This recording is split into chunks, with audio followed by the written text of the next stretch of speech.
আরে ভাই চল চল ঘুরতে যাই। আরে ভাই এটা মনে হয় কোনো জাদুটোনা আছে, নে তুই তো এবার শেষ। আরে আরে ভাই কিছু কর না, আমাকে বাঁচা আমাকে বাঁচা।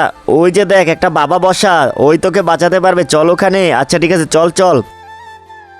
বাবা বাবা বাবা বাবা বাবা বাবা বাবা আমার, আরে বলার দরকার নাই, আমি সবই জানি তুই এটা জাদুর মধ্যে পড়েছিস। বাবা বাবা বাবা কিভাবে আমার জান বাঁচাবে? একটাই রাস্তা আছে, তোর প্যান পিছন দিয়ে কেটে ফেল বালক। হ্যাঁ হ্যাঁ হ্যাঁ বাবা কেটে ফেলো কেটে ফেলো।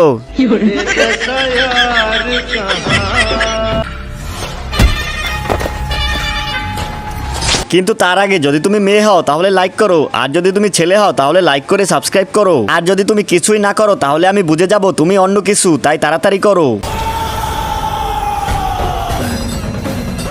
বাবা বাবা আমার জান বেঁচে গেছে তো। আরে আমার টমেটো আর মরিচ পড়ে গেল কোথায়? আরে এই যে তোমার বাজার পড়ে আছে। আরে ওটা বাজার ছিল।